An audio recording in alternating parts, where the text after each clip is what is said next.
The Ontario Human Rights Commission has launched an inquiry into racial profiling and discrimination against the Black community by Toronto Police Services. The commission is looking into the practices of Toronto police officers between 2010 and June 30th of this year.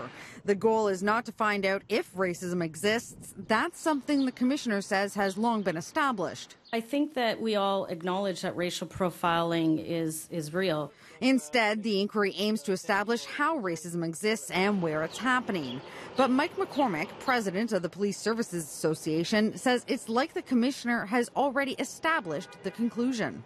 It's not a neutral inquiry. To us, it seems like it's very biased. When you start out with your conclusion and your initial comments saying that we racially profile and discriminate, and we have allowed this to continue for decades, and then we're going to end it now with this inquiry. Like, come on, like, you've already found us guilty or concluded. Where are you going to go?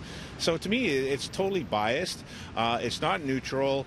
And again, that's what really concerns us. We decided to focus on the Toronto Police Service because we have well-documented evidence of 40 years of community concerns, but also many serious incidents over the last 40 years that at least point to serious cause for concern. The commission will examine the Toronto Police Service's culture, training, policies, procedures, and accountability mechanisms relating to racial profiling and racial discrimination.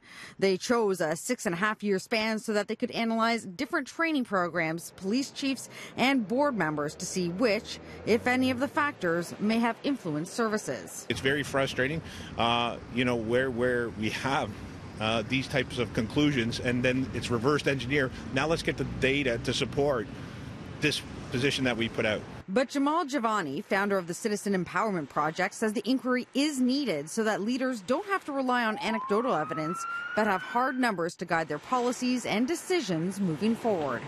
I would like for us to get to a point where we have data.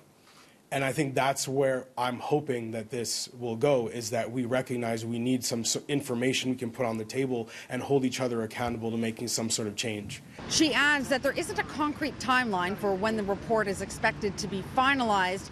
She says much depends on when the police deliver the information and the format that it comes in. Near Bay and Front, Christina Howard, City News.